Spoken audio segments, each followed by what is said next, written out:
Lagos, the nation's commercial capital. This is the News at 10. Live from the Channels Television. Reporting tonight, Ayotunde Balogun.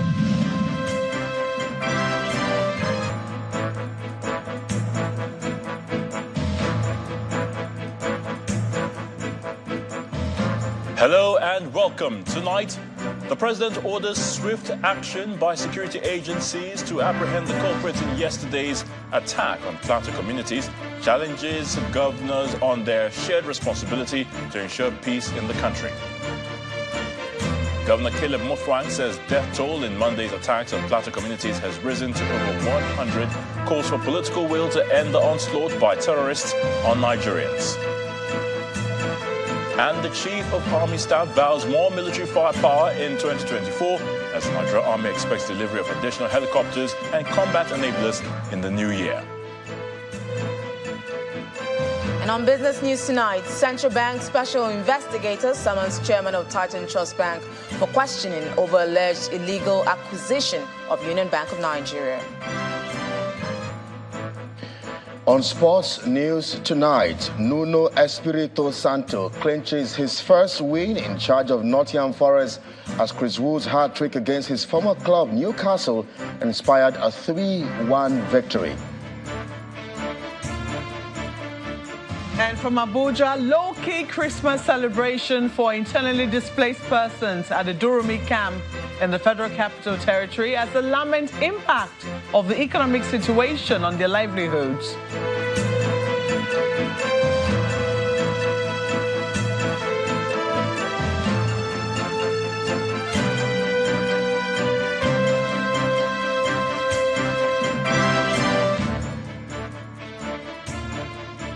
More outrage continues to trail yesterday's deadly attack on Plateau communities, and the president has directed security agencies to immediately move in, scour every stretch of the region, and apprehend the culprits.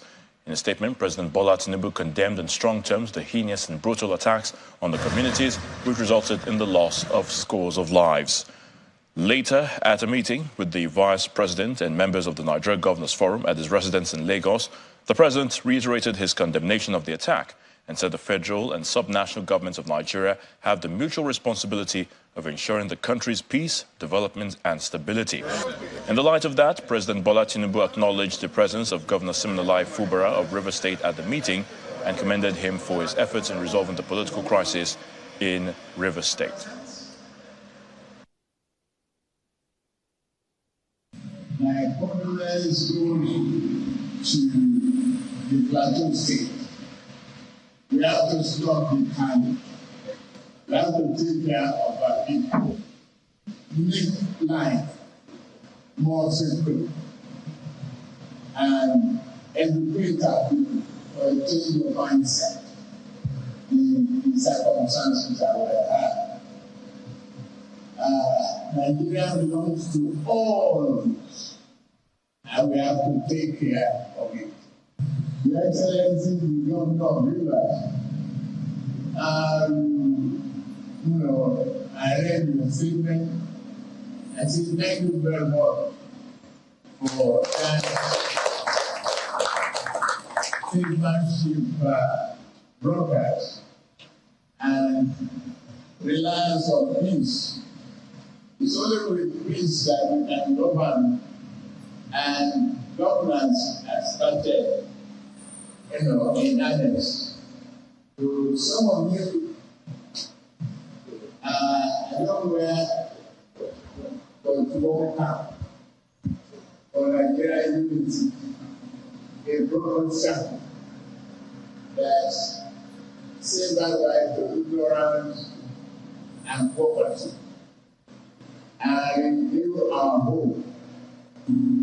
And I will say bye-bye to classification of federal or rural or state roads.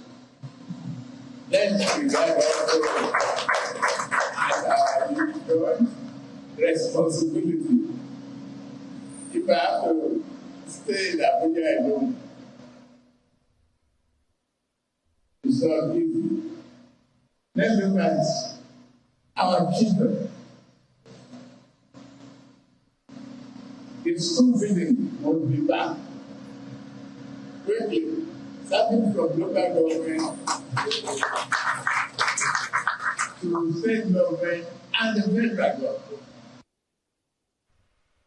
Nigeria's President Bola Tinubu. Meanwhile, a total of 17 communities were affected in the Christmas Day attack by bandits in 3 local government areas of Mangu, Barkinladi and Bokos in Plateau State, while the death toll have risen to more than 100. This update was given by Governor Caleb Mutfwang, who also emphasized the need for government to summon the political will to equip the security agencies to defend areas ravaged by insecurity. Governor Mutfwang was speaking when he appeared on our breakfast program, Sunrise Daily, where he also condemned the displacement of indigents in the attacks.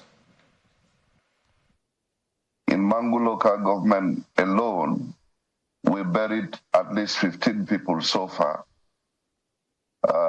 As at this morning, in Bokos local government, we are counting not less than 100 corpses.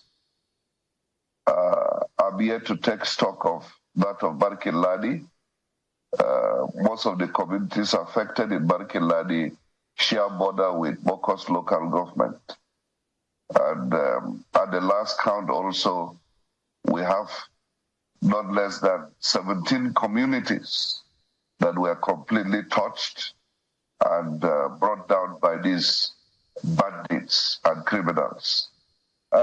When people are dislocated from their villages and they have to run for shelter, now we are struggling to provide shelter for these people that have been displaced and dislocated from their communities. If they stay away from those communities for a sustained period of time, the terrorists would come in. As I'm talking to you today, in Urium local government, in Barkinladi local government, schools have been occupied by these terrorists for almost a number of years now. We have not less than 64 communities that have been displaced, and the lands have been taken over by these marauding terrorists. So if this pattern continues, then you can see the trajectory, that at the end of the day is about pushing people out of the land, taking it over. And then we need, therefore, to be able to come up with a program. And I will be talking with Mr. President on this. We need to have someone the political will to give instructions to the security agencies that they must protect the territorial integrity of Nigeria and even the internal integrity of our land boundaries. There are ways of acquiring land, not through violence. And we must be able to resort to constitutionalism in dealing with these issues. People who want land on the plateau are free to approach communities and negotiate and settle in those communities. I don't think people will refuse. But where they resort to violence to take over those lands, you would be sure that this is a time bomb, because it will reach a point where the people will react, and then we're going to have a large-scale conflict. In the meantime, governors of the 19 northern states under the chairmanship of Governor Inuwa Yahya of Gombe State are also condemning the attacks in Plateau. In a press statement issued on behalf of the group, Governor Yahya commends his Plateau State counterpart, Governor Caleb Mutfwang, for providing the needed leadership in the aftermath of the incident. While commending security operatives for rising to the occasion, Governor Yahya says it is imperative for the attackers and their masterminds to be brought to book. Meanwhile, the Speaker of the House of Representatives, Honorable Abbas Tajuddin, has described the attack as barbaric.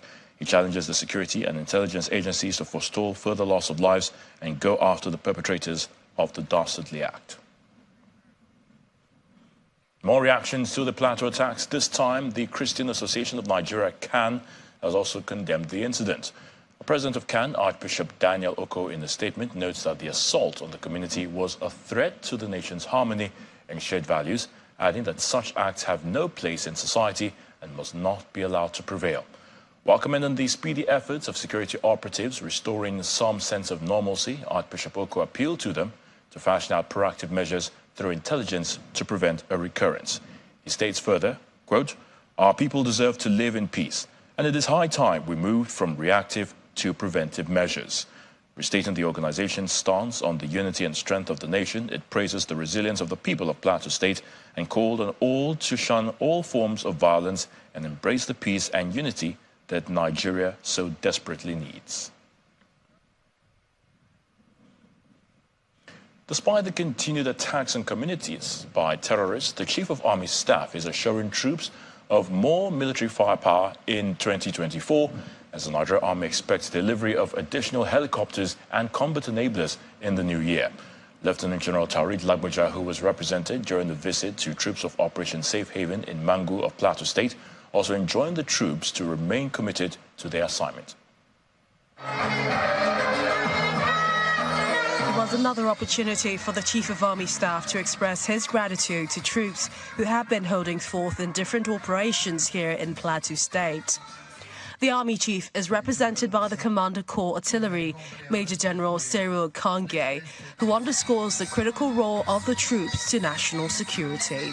The Army Headquarters has initiated several welfare projects that will directly impact the lives of soldiers and their families.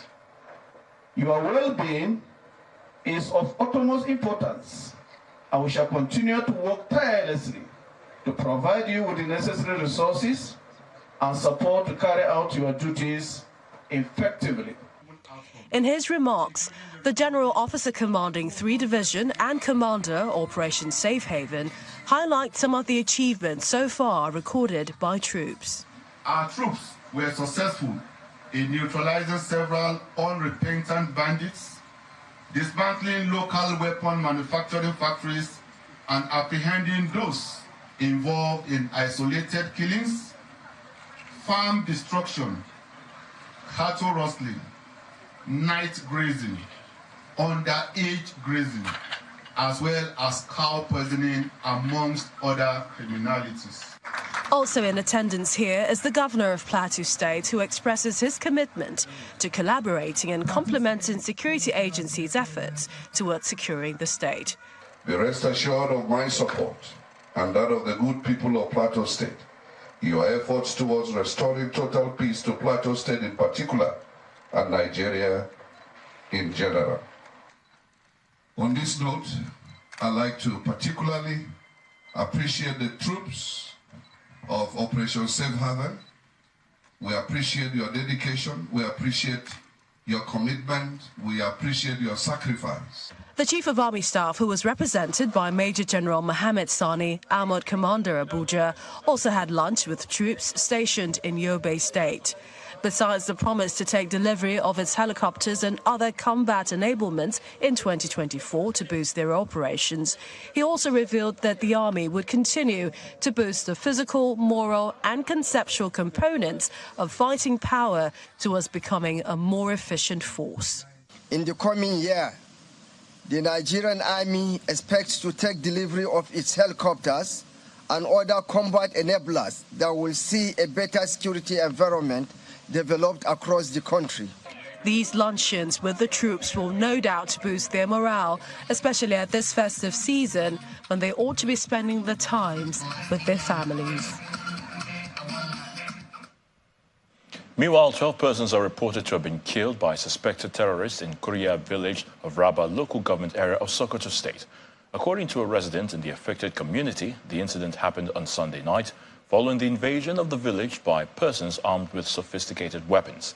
He said 4 of the victims were set ablaze by the terrorists and 3 women were abducted, as the attackers also rustled unspecified number of livestock.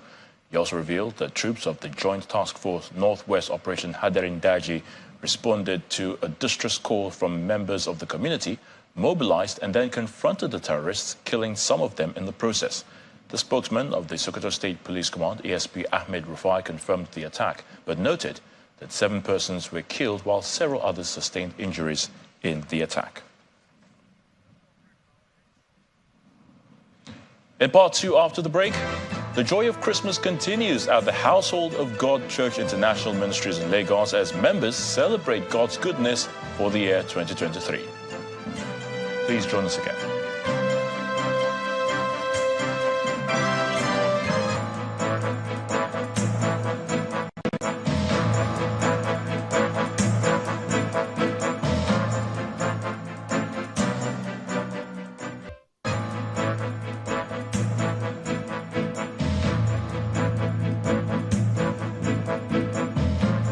Welcome back. If you just joined us, you're watching the news at 10, coming to you live on Channels Television Lagos. A reminder of our top stories. The president orders swift action by security agencies to apprehend the culprits in yesterday's attack on Plateau communities, challenges governors on their shared responsibility to ensure peace in the country. Governor Caleb Mutfwang says death toll in Monday's attacks on Plateau communities has risen to over 100, calls for political will to end the onslaught by terrorists on Nigerians. The Chief of Army Staff vows more military firepower in 2024 as the Nigerian Army expects delivery of additional helicopters and combat enablers in the new year. And Russia has confirmed one of its warships has been damaged in a Ukrainian attack on a Black Sea port.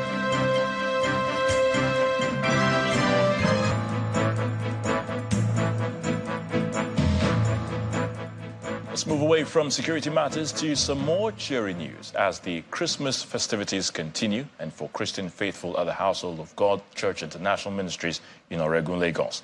It is a time to thank God for the year 2023. As expected, the congregants turned out in jubilant mood to celebrate despite the harsh economic conditions of the country.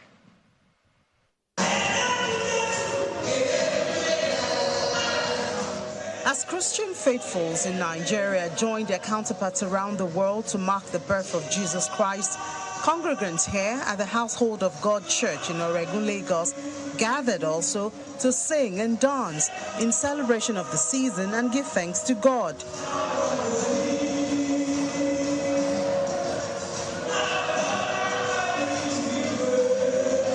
In his Christmas message, the presiding pastor of the Household of God Church International Ministries, Reverend Chris Okotie, reminds the congregation about how the story of Jesus Christ began as recorded in the Bible. The story doesn't begin with Jesus or with Mary.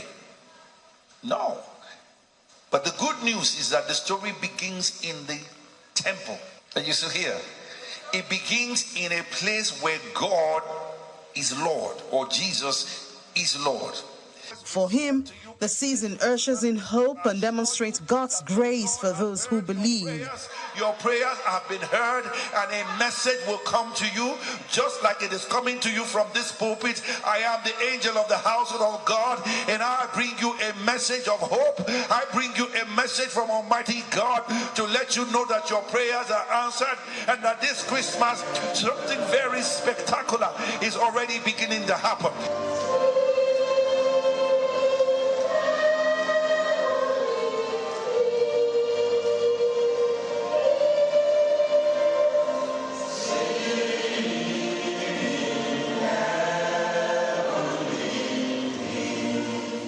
Members of the church also give thanks to God for the year 2023. If we tap into his presence here, we'll experience indeed from this very moment new beginnings. 2023 has been a tremendous year. Challenging, but in all things, God showed up. He brought us hope during Christmas, and that's why we're celebrating today.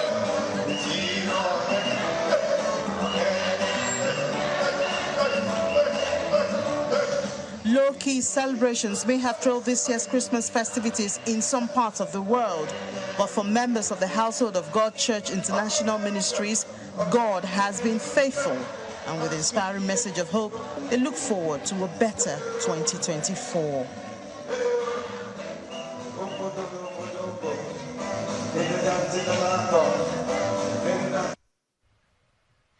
Staying with the spirit of Christmas, the organizers of the Eko Hotel's Tropical Christmas have hosted individuals and families through a carnival procession which showcased Africa's culture and heritage in Lagos. Tropical Christmas Wonderland is an annual event that repurposes Eko Hotels and Suites into a destination of choice for family Christmas vacations. This year's event is supported by Zenith Bank and Optiva Capital Partners.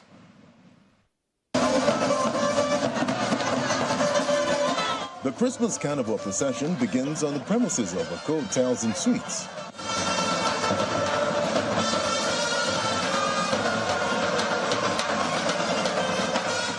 Santa and the Bamboo Queen lead the march through Eco Hotels, Zenith Bank Roundabout, on Adetokunbo Ademola Street and Amadou Bello Way, all in Victoria Island.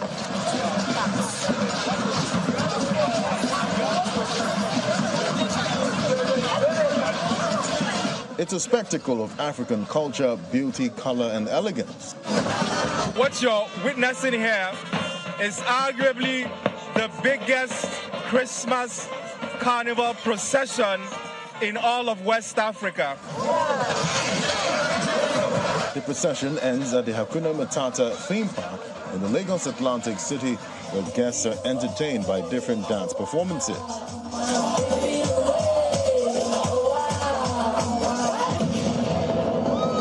As regards staycation, you can actually stay in Nigeria and experience almost what you are experiencing outside in Dubai, in the UK, in the United States, because we're putting together a whole lot.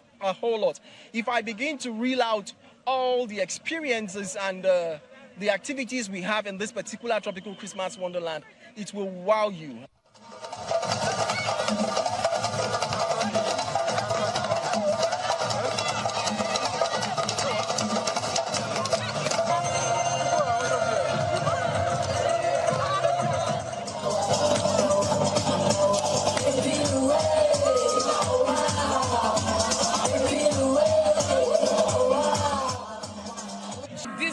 Actually, it's actually a nice place.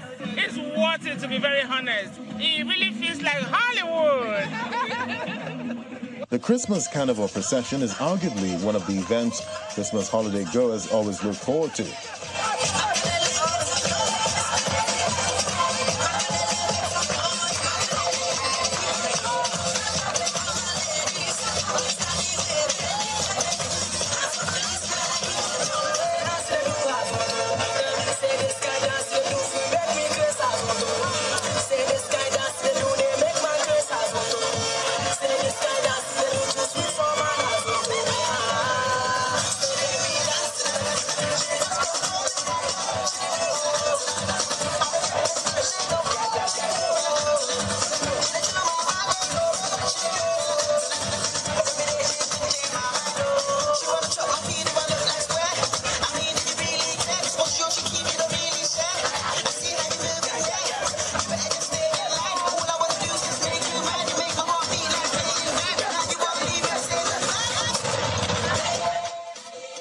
Activities for Tropical Christmas Wonderland will last till January 2nd.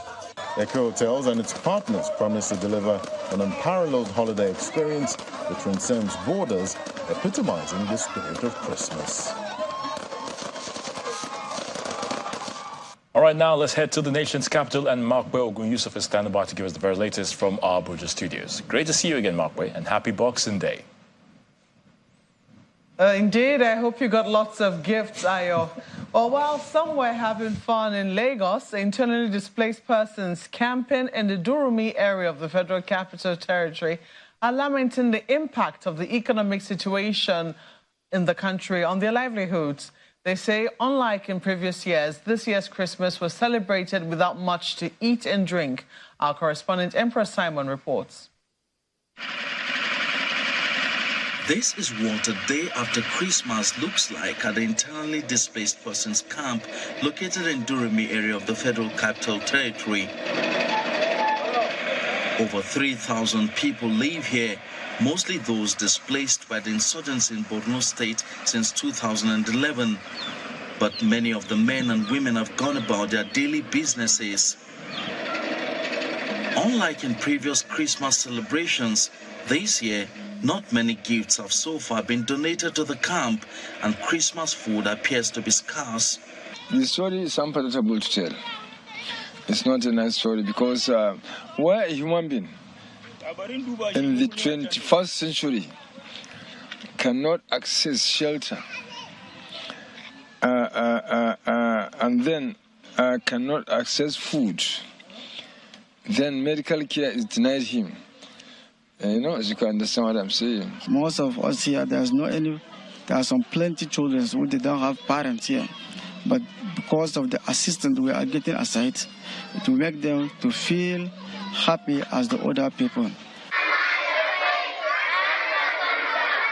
However, the children are having fun, courtesy of a non-governmental organization which organized a Christmas party for them at a primary school within the camp. Alongside gifts and facial art design, warmth and compassion are also shared among the children. The organizer says the gesture is to remind the displaced persons that they are not forgotten. Christmas is a time to show love. So it's not about the bag of rice you bought at home. Come and show love to the less privileged. Let these ones know that there is love out there, that people still care about them. The children immerse themselves in the celebration as they recreate a sense of community in a place they now see as their home.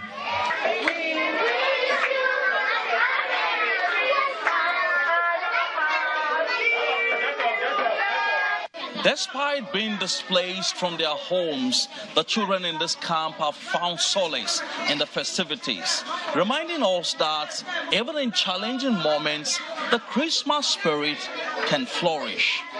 Empress Simon, Channels Television News. Still ahead on the news at 10, Central Bank Special Investigator summoned Chairman of Titan Trust Bank, Mr. Tunde Lemon, for questioning over alleged illegal acquisition of Union Bank of Nigeria. Well, that's in business news. Do join us again.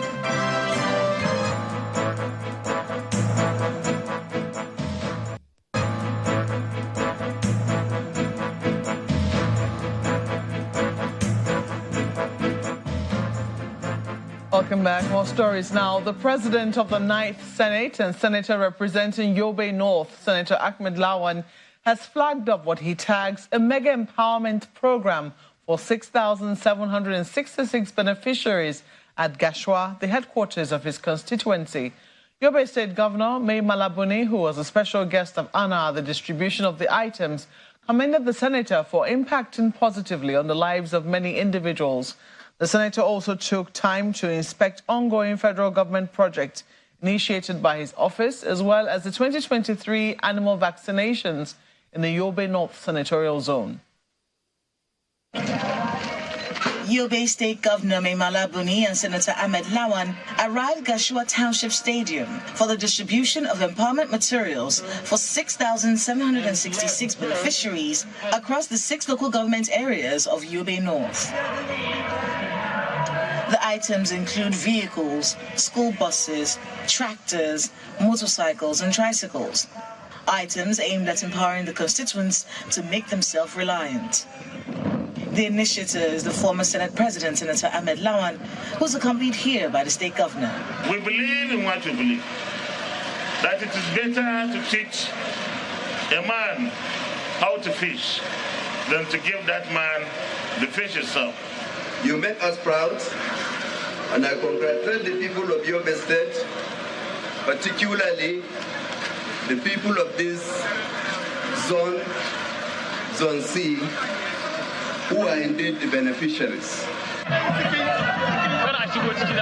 Aside the empowerment program, Senator Lawan also flagged off animal vaccination in Yusufari local government area, a medical outreach at Nguru Federal Medical Center, and inspected intensive care unit projects, as well as the installation of solar power projects at the Federal University, Gashua. We want to ensure that you enjoy the fruits that will come from the federal government of Nigeria. And I promise you that we will not relent, we will not get tired, we will always remember that we are from here and we represent you, and therefore you deserve our attention all the time. This cultural display at the reception is put together to honor the former Senate President for his contributions to human development in the state.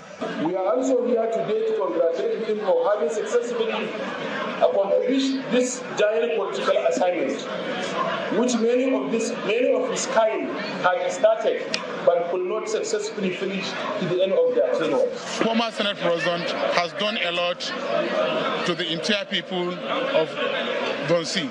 As you know that in educational aspect, he has touched a lot. For the former Senate President and indeed beneficiaries of the empowerment program, this scheme will help turn a new page of human capital development in the state.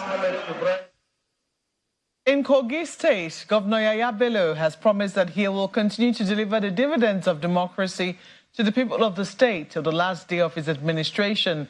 He stated this when he presented new vehicles to judges, legislators, and the health sector, as well as firefighting equipment to the State Ministry of Works in Lokoja, the state capital.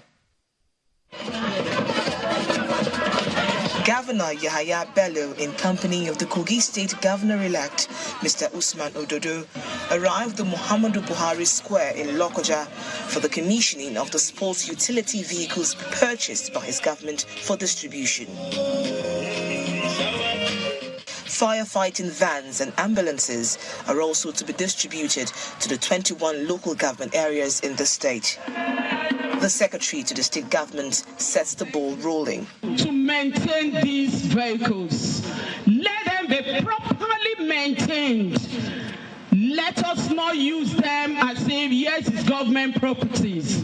The beneficiaries, comprising judges, the state legislature, and ministries, commend Governor Bello for the foresight. Your Excellency, recently you approved the recruitment of healthcare workers across all health institutions, including the reference hospital, and most of those people are at their point of services.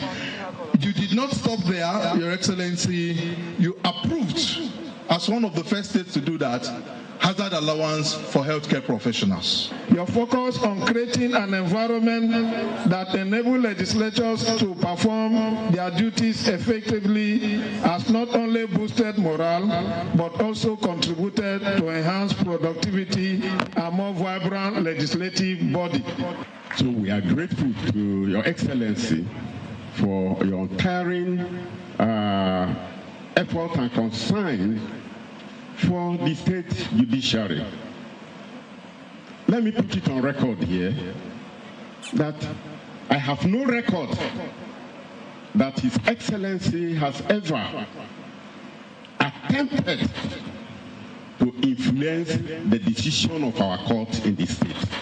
For the governor, more dividends will come the way of the people in the few months left for him to spend in office. We are commissioning vehicles in fulfillment of all of our promise and even to do more for the good people of Kogi State.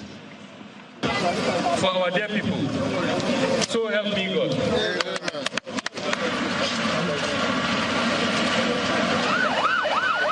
Governor Bello is optimistic that the new firefighting vehicles will increase response time to fire incidences and the efficiency of the state fire service.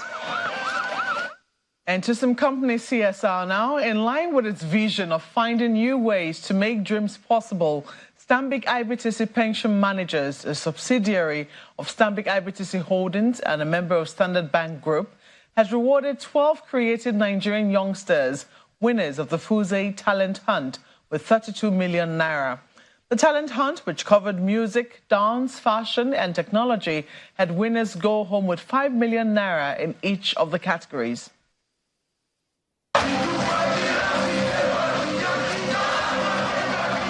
The Fuse Talent Hunt is a platform curated for creative young Nigerians making strides in music, dance, fashion and technology. Over 4,000 entries were received digitally via the Stanbic IBTC Events app, with 40 contestants shortlisted for the quarterfinals, while 24 contestants made it to the semi-finals. It was also a day of fun and excitement at the Fuse Festival, as those who attended had a great time enjoying a robust marketplace with an amazing shopping experience. After a rigorous process, these 12 contestants made it to the final and are being rewarded. The first prize winners were handed checks of 5 million naira each, while runners-up and those who came third got 2 and 1 million naira each. I just won in the music category for the Fuse Talent Show, and I'm ecstatic.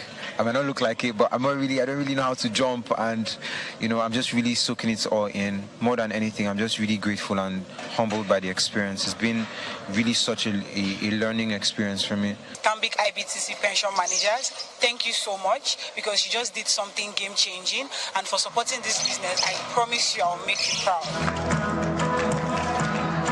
With a level of participation from youths across the country, the management of Stanbic IBTC Pension Managers say this initiative will provide a bigger platform for Nigerian youths to succeed. What we're saying is that Stanbic IBTC Pension Managers is all about the future. Pension is about the future. And if the youths are the future, then we are connecting with the youths and inspiring them so that they can also have a fantastic future. And what Stanbic is saying is that come show your talent and we can provide that platform for you that will be like a springboard, for you to get onto maybe a bigger stage. So we're happy about this. I mean, this has come from all of Nigeria. This is the second edition of the Fuse Talent Hunt and Festival, sponsored by Stanbic IBTC Pension Managers. And Nigerian youths, especially those with talents, now have another platform on which the world can see what they have to offer in music, tech, fashion, and dance.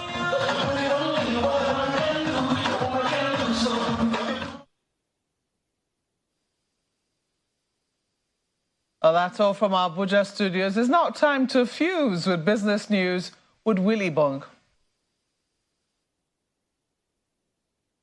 Banking so easy, so simple. Dial *894# now to experience it. You first, First Bank.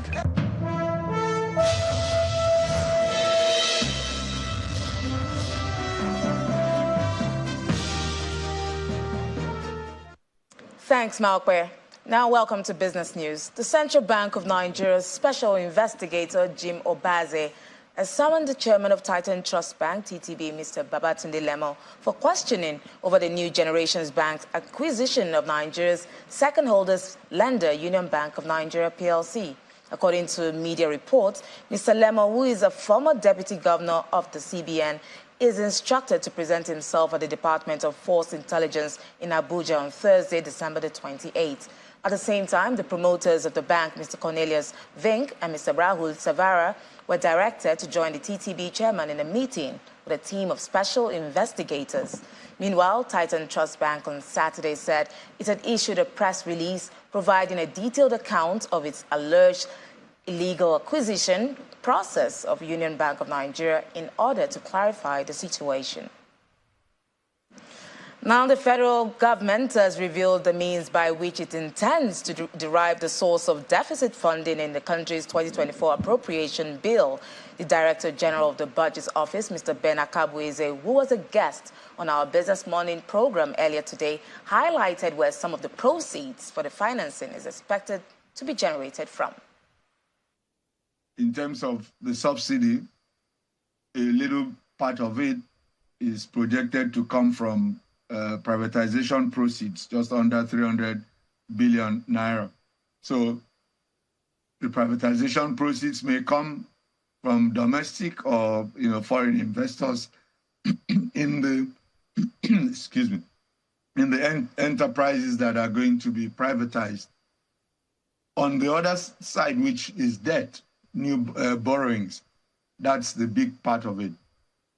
1.7 trillion naira of that is projected to come from drawdowns on already negotiated multilateral and bilateral, debt, and that's essentially foreign. And then of the balance of just under 8 trillion naira, some of that is projected to come from foreign and some from, domestic sources. But the Debt Management Office keeps track of this and keeps watch over the market. And depending on the circumstances of the market, if the circumstances look right to tap the international capital market, they will do so. Otherwise, the bulk of that will come from the domestic capital market. Now, speaking of the domestic markets, Nigeria's stock market is still observing a Christmas break. But let's bring you a review of its performance in the week before the Yuletide holiday. The local bus last week maintained a 4-day bull run with a Santa rally in 2 sessions, which saw equity investors gain more than 894 billion naira, defying the usual Christmas sentiment characterized by sell pressure.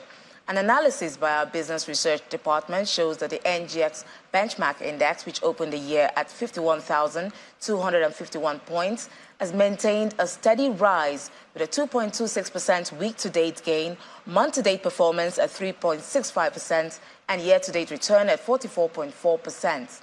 At the same time, the total value of equities listed on the exchange, which opened the year at 28.998 trillion naira, also rose impressively to 40.507 trillion naira as of December the 22nd. Meanwhile, traders and analysts expect the positive sentiment to continue as markets resume Wednesday, December the 27th. Now in the U.S. markets, it resumed trading today from the Christmas holiday on a strong note to kick off the final trading week of the year. Meanwhile, let's see the closing numbers for other major equities.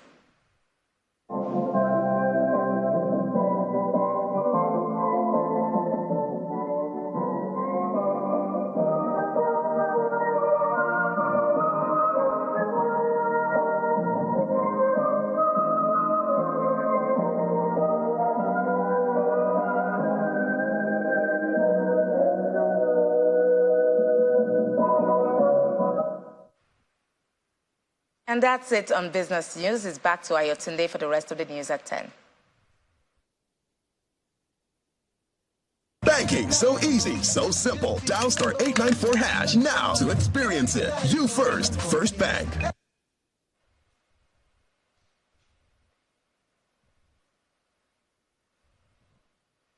Many thanks, Will. Russia has confirmed one of its warships has been damaged in a Ukrainian attack on a Black Sea port. The airstrike took place at Feodosia in Russian-occupied Crimea early on Tuesday morning. Russia's Ministry of Defense said the large landing ship, Novocherkassk, was struck by Ukrainian aircraft carrying guided missiles. Here's Simon Pusey with other international news in Around the World in 5. Good evening and welcome to the Channel's studios here in London with your international news around the world in 5.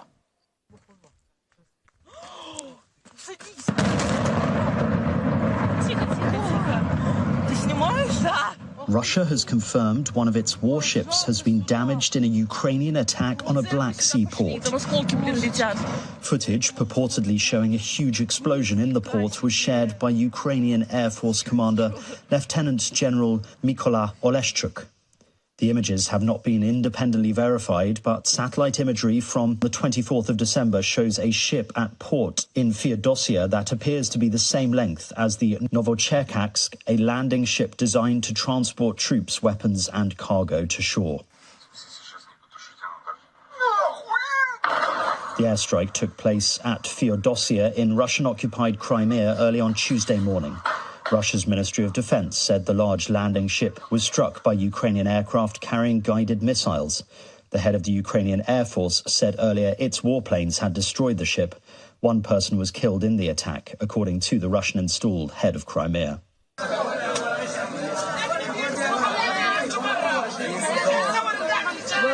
There is no let-up in Israeli airstrikes in Gaza, that's according to a UN official, after visiting a hospital struggling to treat the injured. Gemma Connell of the United Nations Humanitarian Agency said what she had seen at the Al-Aqsa hospital in central Gaza was absolute carnage.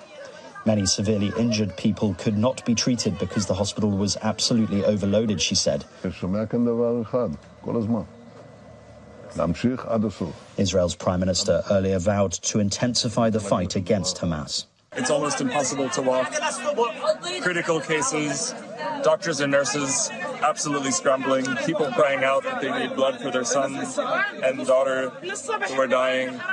There's almost nothing that this team can do, this very small clinical team can do to help all of these people. It's absolute chaos still. And actually, this is even after the hospital staff told us that the fighting has quieted down for the last few days. It's nonstop, 24 hours a day. serious and critical injuries coming in, and a very small staff to help them. Police in France have arrested a man suspected of murdering his wife and 4 children in a knife attack early on Christmas Day. Their bodies were found on Monday night in a bloodied apartment in the town of Mur, 40 kilometres northeast of Paris. The family's 2 younger sons appeared to have been suffocated or drowned. Police detained the children's father at his residence in a nearby town. Russian President Vladimir Putin has welcomed the leaders of the CIS countries ahead of the informal summit in Russia's St. Petersburg. The various leaders arrived at the Pavlovsk Palace, where they were treated to a classical music concert. Armenian Prime Minister and the Azerbaijani President are expected to meet on the sidelines of the summit in St. Petersburg for the first time since Baku regained control of the territory of Nagorno-Karabakh. Several provinces in southern Thailand have been hit by severe flooding after days of heavy rain. In Narathiwat province, flooded streams overflowed onto roads, cutting off access to some of them. The widespread flooding affected thousands of households, and residents were advised to move their belongings to higher ground. Emergency services at 3 medical centres in Narathiwat were affected by the floods but were able to stay up and running as of Monday. 23 luxury cars that had been confiscated from crime organisations by Istanbul police have been turned into traffic police vehicles. The vehicles were given to Istanbul police in line with a court order. The confiscated vehicles, which include a Bentley, a Porsche and a Volvo, were painted white and blue with traffic police written on them. They were put on display in Istanbul, where the Interior Minister, Ali Yerilaki, inspected them. The Prince of Wales has a key role in the coronation. And a documentary about King Charles II and the behind-the-scenes moments of his coronation has been released. To support the King as he prepares for his big day. He is seen interacting with his son and grandchildren at Westminster Abbey at rehearsals ahead of the ceremony that took place in May. Where's your ball, Another clip from the film, called Charles III, The Coronation Year, shows the King off-duty and walking around Balmoral with Queen Camilla. And that's your international news around the world in 5. Now back to the Channel's studios in Lagos.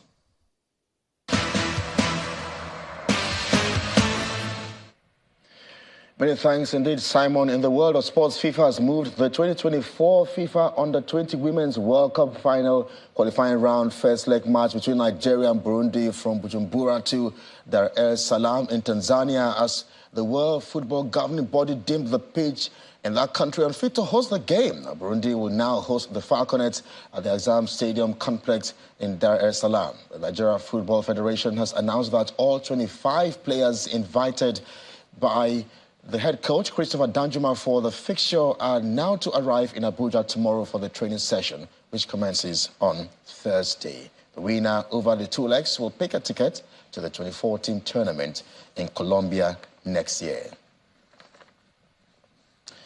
In tennis, Novak Djokovic has admitted that he is inspired by American football great Tom Brady as he looks to extend his career. Now, Djokovic said he had no plans to retire and hoped to continue playing past the age of 40, pointing to the career of quarterback Brady, who retired at the age of 45 after 22 seasons in the NFL.